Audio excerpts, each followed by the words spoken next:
გამარჯობა მეგობრებო, ვიწყებთ მორიგ მოგზაურობას სტუდიიდან, ანუ მოყოლით. დიახ, იწყება მოგზაურის ნაამბობი და სანამ სტუმარს, ეგრეთ წოდებულ სტუმარს მოგზაურს წარვადგენ, მანამდე მინდა გითხრათ, რომ ყოველ კვირას დავდებთ ხოლმე ჩვენ ახალ ეპიზოდს ამ გადაცემის. თუმცა მანამდე გამოიწერეთ ჩვენი გვერდი, სადაც გვიპოვით ყველგან, აი ეგ მითითებული იქნება, მინიშნება და შეგიძლიათ ისარგებლოთ ამით, მადლობა.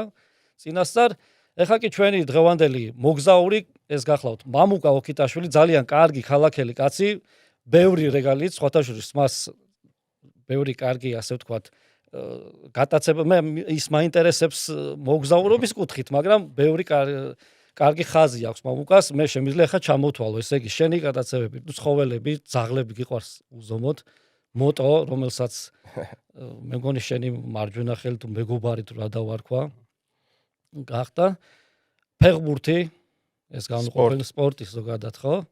და პირველ რიგში მადლობა, რომ მოხვედით, ჩემი სტუმარი ხარ. პირიქით მადლობა მოწვევისთვის. ხო და ძალიან მინდა რომ გაგვიზიარო შენი ამბები, მოგვიყვე ისტორიები, რომელსაც ჩვენი მაყურებელი მე გაითვალისწინებს მოგზაურობის დროს, რაღაცა საინტერესო, უინტერესო თუნდაც ან რაღაცა გამორჩეული, რითაც შენ ეს თუ ის მოგზაურობა დაგამახსოვრდა. მადლობა მოწვევისთვის. მოდი ცხელით დავიწყოთ, ხო? ცხელი ამბავი ვუსურებ შენ გადაცემას პირველ რიგში. მადლობა მამუკა. ცხელით ის რომ ჩვენ ჩამოვასწარით და სხვა ქართველებიც იმედია დროულად დაბრუნდებიან, იმიტომ რომ ოჯახებით არიან და სად ვიყავით ეგ არ გვითხოვ, დოხაში, ყატარში, ხო. და კარგია რომ ყველაფერი მშვიდობიანად დასრულდა. მშვიდობიანად ჩვენთვის დასრულდა. დანარჩენებისაც მალე დასრულდება მშვიდობიანად, იმიტომ რომ ჩამოფრინდებიან დღე-დღეზე ალბათ რა, სრულად. გასაგებია. მთლიანობაში იმედია ომიც. კი ბატონო. დიდხანს არ გაიწერა. კი ბატონო. ეხლა მითხარი კარგი ნაწილი, აბა რა იყო, როგორი იყო, რა მოგეწონა, რა არ მოგეწონა. პირველ რიგში სად წავიდოდი მნიშვნელობა არ ქონდა. აი რამენერად უნდა გავცლოდი ამ ყოველდღიურობას რა და მე თუ რუკაზე რაც დაეცა. აი უბრალოდ გადავხედე და რაღაცა უცხო და ცოტა ისეთი ჩვენთვის უფრო საინტერესო ვიდრე ახლა ყოველდღიური ცხოვრებიდან რომ გადიხარ, საჭიროა რომ ისეთ ქვეყანაში წახვიდე, სადაც ყოველ ფეხის ნაბიჯზე შენთვის ყველაფერი უცხოა. მეგონა ამინდის გამო გადაწყვიტე. არა, მარტო ამინდია, არა, მარტო ამინდია. ქვეყანა უნდა გადაფრენილი იყოს. არა, უბრალოდ არაბული სახელმწიფოა. მარტო წახვედი ჩვენგან, ასე ვთქვათ, თუ რაღაც სამეგობრო. და ჩემი მეგობარი წავედით და მე იქ უკვე სხვა ქართველებსაც დაუმეგობრდით და ერთად მოძრაობით, მოგეთ, კარგი დრო, კარგი დღეები გავატარეთ. თვითონ მარტო დედაქალაქში იყავით თუ გახვედით სადმე? დედაქალაქში ვიყავით ძირითადად, მაგრამ ერთხელ მოგვიწია ტურით გასვლა უდაბნოს ჯიპებით. საინტერესო იქნება. 4 საათიანი. ქვიშებში ალბათ, ხო, ქვიშებში? კი, უდაბნოს ქვიშებში. ხო, და შეფუთული იყავი რაღაცა რომ. არა. ჩვენ მანქანაში ვისხედით და საკმარისი ვიარეთ 1 საათიანი ალბათ და მე ზღვასთან მივედით, იქაც რაღაცა მოგეთ რა. მაქვს ეჭვი რომ შენ სადღაც ამ ქვეყანას აირჩევდი, მაინც ფეხბურთის სიყვარულის ცოტა მაინც გავლენით, იმიტომ რომ ბოლოს სოფლიო ჩემპიონატი მთელი ამბები და მაინტერესებდა რა, ეს ვითარდება ძალიან. ხო და ის ლეგენდა რო იყო, რომ მე თვითონ ის სტადიონები აღარ ჭირდება, აკეცავს და ვიღაცას აჩუქებსო, მართლა აკეცეს თუ იქ დაკვდა. ერთი აქვთ, შიდა ჩემპიონატის თამაში დავესწარი. 22,000-იან სტადიონზე. 22? ხო. ალ გარაფა ეთამაშებოდა შამაილს. ვინმე ჩვენთვის ნაცნობი ფეხბურთელი იყო? არავინ. წვრთნელი ერთ ყავდა ესპანელი, მეორეს პორტუგალიელი. ლეგიონერები ბევრი ყავთ.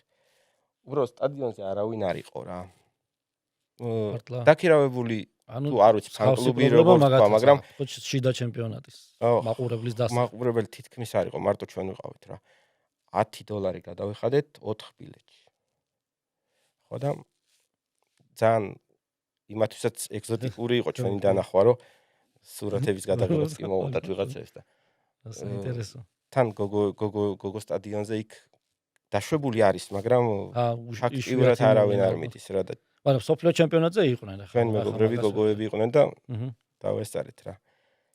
გონი პირველი ქართველები ვართ ყატარის შიდა ჩემპიონატს რო დაესწრნენ. ხოდა მოსაწყენი თამაში იყო პირდაპირ გეუბნებით. მართლა ხო. აი ანუ მაინდა-მაინც შიდა მე- ჩემპიონატზე მე წასვლას არ აი, გვიჩვენს. სოფლიოზე შეიძლება. საქართველოს ჩემპიონატის საშუალო გუნდებიდან თავისუფლად შეძლებენ ფეხბურთელები მაგ ჩემპიონატში თამაშს. მართლა ხო. ხო, ანაზღაურების გამო ვამბობ რა. თვითონ რატო არავინ არ ჩემპიონატის თამაშობს არ იცი. გავდა ჩემპიონატის დონე. არა, ჩვენზე დაბალი ტემპი იყო. ჩვენზე დავალდა. ბრძოლა იყო ცოტა ისეთი რა. მამუკა ყოფილი ფეხბურთელია და განსაკუთრებით უყვარს ეს სპორტი და არასაფეხბურთო ბრძოლები უფრო იყო, აი რაღაცა თვალს ხვდებოდა რა ის უხეშობა, მოულოდნელი, რომელიც არაადეკვატური უხეშობა იყო რამდენიმე მომენტში და სხვა რა ვიცი. ჩემთვის მაინც მე როგორ ვარ იცი, ზოგი ჩადის ქვეყანაში და რაღაც მუზეუმებს დაეძებს იგებს და ეცამას და მე პირველ რიგში სტადიონს დავეძებ. სტადიონ ხო. ხო და ამის მერე დანარჩენებს რა და მეც რამდენიმე აქედან კარგი და დიდი სტადიონი მაქვს წორებაში ნანახი, ოღონდ არასდროს თამაშზე არ ვარ, აი რომის ოლიმპიადაზე ხო გარედან. უბრალოდ როგორც ჩემთვის მუზეუმი, ისე მე ნახა რა. რომში დასწრებული ვარ ლაციო ინტერს 0-4.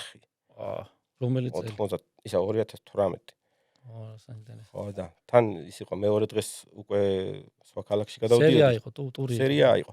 და ხარიშხალი იყო იმ დღეს და საჯი აი ხანს ამოწმებდა გადადებული იყო თუ ჩატარებული იყო თამაში რა. ხო იცი ბურთს რო ესე დაიჭერენ და რაღაც დონეზე მუხლამდე მაინც უნდა ხტუნაობდეს მოედნის არ ვიცი რამდენ პროცენტზე. ხო და ბოლოს ჩასტვინა რომ თამაშობთო და ისე გამიხარდა იმიტომ რომ ბილეთი გამიმხდებოდა ფაქტიურად. ძალიან ცუდი ამბავი იქნებოდა ეგ რო უნდა წამოსულიყავი სხვა ქალაქში და გამოფრენილიყავი მე და მიუხვდებოდა რა ეხა. მე 3 დღის მერე გადადებულ თამაშზე დიდხანს ვეძებე მარტო ვიყავი და ალიანს არენა მიუნხენში მოხვდი და მინდოდა მენახა და მასწავლეს იქ რაღაცა ორჯერ გადავჯექი რაღაც მეტროში მატარებელს და ბოლო მივედი და რო ამოვედი მეტროდან დიდი უზარმაზარი საბურავის დიდი ფორმა რო ხო ის როგორიც არის განათებული ხო საღამო იყო და განათებული ეს და დაახლოებით 15-20 წუთი გინდა და ფეხი და ეს ბედნიერი რომ მივდიოდი სტადია ახლა მივუახლოვდები და გადავიღებ როგორ აი ფოტოებს და როგორც კი მივედი გახდა 9 საათი და შუქები ჩააქრეს. სულ დავნა თურმე ეს წესი იყო რომ საარასათამაშო დღეა ტყუილა უბრალოდ არანთია და გამორთეს 9 საათზე და დავჭი და ფოტოები მაქვს შავ თეთრ ალიანს არენაზე გადაღებული. ახლიდან უნდა არენაზე არა, არენასთან გარეთ. ხო, შეიძლება мотиваცია იყოს დამატებით რომ აუცილებლად განათებულზე მოხდო და თან შიგნიდანაც თავარი. მამუკ ეს გასაგებია, მაგრამ ქართულ გუნდებსაც გაყოლი ხარ ვიცი, სხვადასხვა ტურნირებში და სხვადასხვა ქვეყნებში და რამე ისე შეიძლება დაგვარად ევროთასებზე მივყვები ხოლმე. ხო. განსაკუთრებით მეზობელ ქვეყნებში. მეზობელ ქვეყნებში უფრო ადვილი კი სად ყოფილ ხარ? ჩვენ ერევანში ერთადაც კი ვიყავით წლების წინ საბურთალო თამაში. კი. პირველად საბურთალოს გავყევი.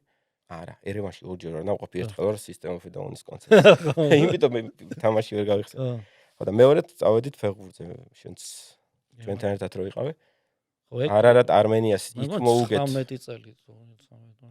ხო, 19 წელი.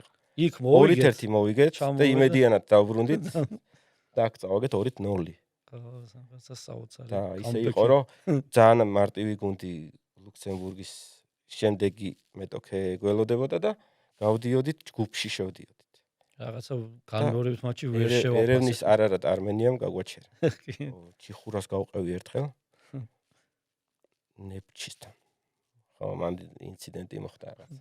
დაგვაკავეს თელი. რატო? ქართული ავტობუსი, არ ვიცი რაღაც ბანერს მოყვა, გაუგებრობა. ხო არ გახსოვს კონკრეტულად რა ეწერა.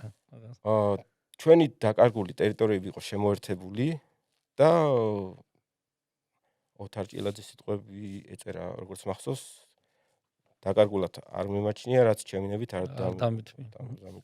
ხო და მე სპეცრაზთან შეხლა შემოხლა რაღაცები. მე ადგილობრივმა ინფორმატორმა გამოაცხადა შეწყდეს არეულობა ოთორე თამაში ჩაიშლება და წაგება ჩაეცვლება მასმიძელ გუნდს. ამის გამო თავი დაგვანებეს. და ჩვენ უმეტესობამ არ ვიცოდით, გვეგონა რომ უბრალოდ დროშები რატო გაქვთ აკეცეთო და ანუ მიზეზიც კი არ იცოდი რა. ხო, არ ვიცოდით, ხო, იმიტომ რომ ჩვენგან არ ჩანდა, იქით იყო გადაფენილი მეორე იარუსიდან და ჩხუბი რატო დაიწყო და ჩვენ უბრალოდ ჩავერთეთ იზოლატორში ან სადმე? კი, რაღაცა დიდი სპორტული დარბაზი იყო, იმიტომ რომ იმდენი ქართველი ორსართულიანი ავტობუსი იყო, მეგონი, ვერ მოვთავსდებოდით რა ხა რაღაც სხვა შენობაში. სადღაც შეგვიყვანეს, იქ მოვიდნენ ადგილობრივი პოლიციის უფროსი, ფედერაციის მაღალი ეშელონის თანამდებობის პირები. დაგვაყოვნეს 1-3 საათი, როგორც მახსოვს, ან 4 საათი. იქ ვიღაცები სხვა განყოფილებაში გადაიყვანეს. ისინი ცოტა ისე. ანუ ის დრო რომელიც ბაქოში ქუჩებში საინობაში უნდა დაგეხარჯა? ხო. აი მათი რაღაცა გაუთვალისწინე. და ბოლოს ესკორტმა გამოგვაცილა ბაქოს გამოგვარიდეს, რომ იქაური გულშემატკივრებიც აგრესულად იყვნენ განწყობილები და ის სტადიონთან ახლო იყო, მგონი სტადიონის რაღაცა დანამატი იყო ის. თვითონ შედეგი როგორ დასრულდა? იქ დამთავრდა 0-0. აქ წავაგეთ 2-3 და ძოლის სისტემით იყო ეს ბურთი მეტოქის მოედანზე გატანილი. და უპირატესობას რო გაძლევდა და ორი ბურთი გვჭირდებოდა რა. ხო, გასაგებია. ნუ გამოგვაგდეს. არა, მაშინვე გვჯობნიდნენ უკვე ლეგიონერებით და ძალიან შეკრული კაი გუნდი ყავდათ.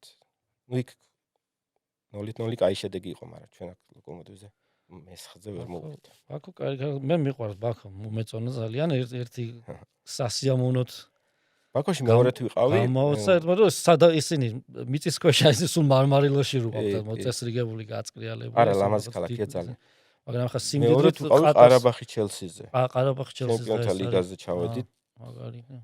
0-4 მოჭა. მე სადაც მიდიوار 0-4 ვინტო. ხო და.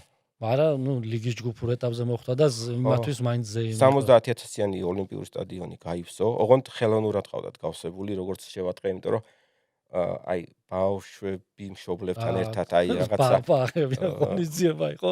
ხო, იაფი გირდა ბილეთი, მაგრამ და მაინც არ გაივსო. ხა ან როგორ იყო, პირველ ტაიმის მერე ხალხი ნახევარი სტადიონიც აღარ დარჩა რა. იმიტომ რომ 0-4 იყო, თან კაცი გაუძევეს.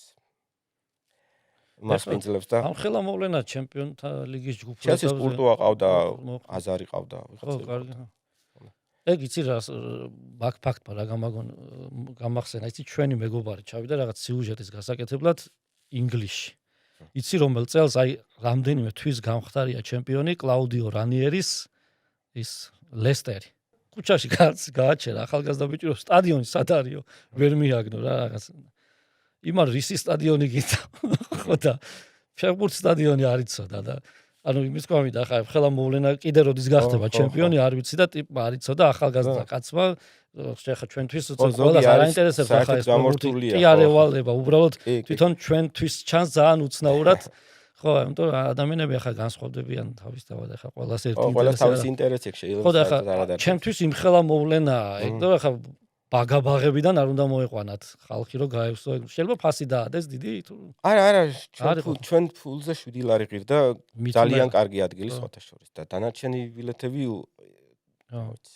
შეიძლება უფრო იაფიც ღირდა ხო ისა ყატარს რო დაუბრუნდეთ სიმდიდრე იგრძნობოდა ქვეყანაში სათამბჯენების ხო ქალაქია დოხა გარეთ ალბათ ახლა ძალიანაც ეხლა ერთადერთი რამადანის დღესასწაული აქვთ თუ ეს მარხვა დღესასწაულია თუ მარხვა ხო და იგრძელებოდა ძალიან ბევრი რამე იგრძელებოდა რა ჩვენ სასტუმროში გაგვაცნეს რომ არც წყალი არ შეიძლება ქუჩაში ესე დემონსტრაციულად დალიო საჭმელი ხო საერთოდ ყველანაირი კვების ობიექტები დაკეტილია მზის ჩასulis მერე იღება რა ხო და ქონდა შემთხვევა რომ ერთხელ ანუ ამას მოგზაურები გაითვალისწინებენ ნუ ამ პერიოდში ერთვიან პერიოდში თორე დანარჩენი არ ვიცი რა ხდება ხო ანუ ამ მაგ პერიოდში ჩვენ როცა ვიყავით ეგრე დაემთხვა და სიგარეტის მოწევაზე ძალიან დიდი ჯარიმა მით უმეტეს ქალაქში მზის ჩასვლამდე მზის ჩასვლის მერე არის რაღაცა კონკრეტული ადგილები სადაც მიხვალ და გაჩერდები მოწევ და მერე გააგრძელებ სიარულით ახლა ანუ დღისით რო დაინახო ადამიანი რომელიც ნერვიულობს ასე ბოლთას წემს ესე იგი მზის ჩასვლას ელოდება რა გაუკიდოს აი ჩვენ მაგათ კვების ობიექტ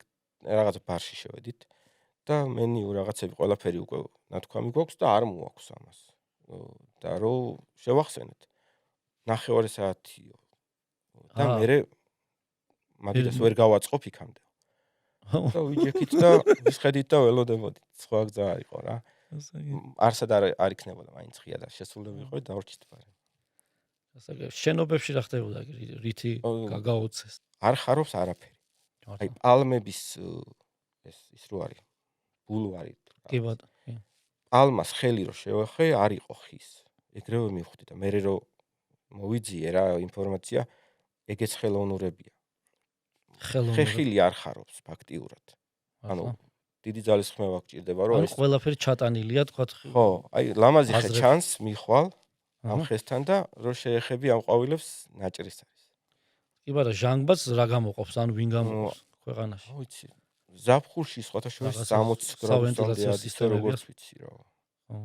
ხო და არ შემხოდრია ქუჩის ცხოველები კატები არიან, ძაღლი არ შემხოდრია. მართლა ხო?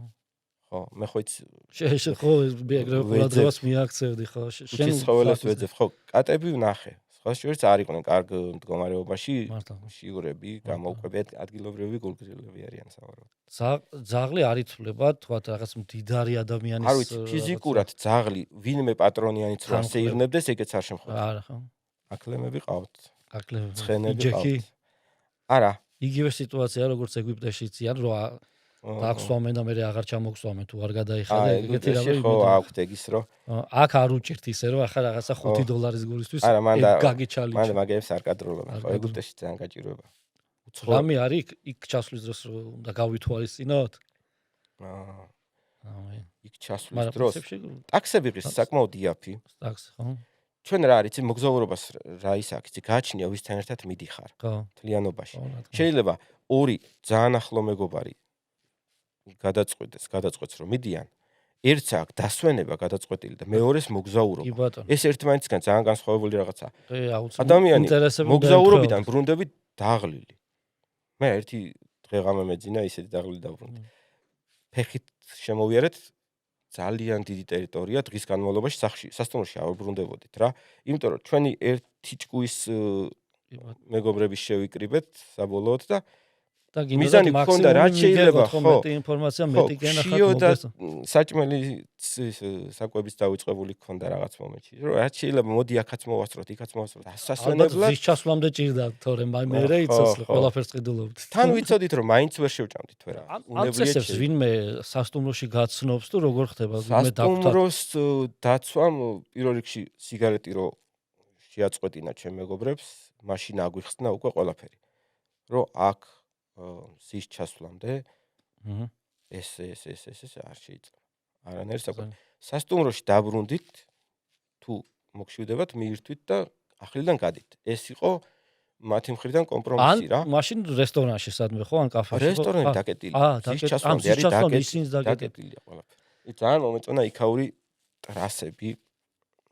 უცებ მომინდა რომ მოტოციკლეთით ყოფილიყავე. მოტოციკლით აქ რო მოხვედი სტუდიაში ხმით გიცანი რომ მოხვედი. არა, მაღალი არ არის, მაგრამ თვითონ ისეთი კარგი სახასიათო, კარგი მოტო ყავს ხარისხია. კანონია ახლა ისეთი შემოსული რომ მოტოციკლეტების პატრონებს ძალიან დიდი პრობლემები გვექნება რა. ნორმაში ხო ზიხარ იმ რაღაცა თეცება ნორმაში კაცმა არ იცის ზივარ თუ არა, იმიტომ რომ არ აქვთ პოლიციას შესამოწმებელი დეციბალების შესამოწმებელი აპარატურა. აბა როგორ ხასიათით უნდა გადაწყვეტო? არ ვიცი, გადაკეთებული მაყუჩის გამო არსებობს პუნქტი კანონში. ხო და ამისი მიზეზით შეუძლიათ გადაიყვანოს საჯარიმოზე. მე ერთხელ უკვე ჩამომართვეს მოტოციკლეთი და ვერ ვხედავ აზრს რომ მანქანა მყავდეს ამ ქალაქში, იმიტომ რომ ახლა საცობში ნახევარი დღე ვერ ვიდგები რა. ხო და ეს არის სწრაფი გადაადგილების საშუალება. სწრაფი იმას არ ნიშნავს რომ რაღაცა წესები დაარღვიო და რაღაც. უბრალოდ არის მაინც გასასვლელი მოტოციკლეტისთვის, სადაც მანქანით ვერ გაივლიდა.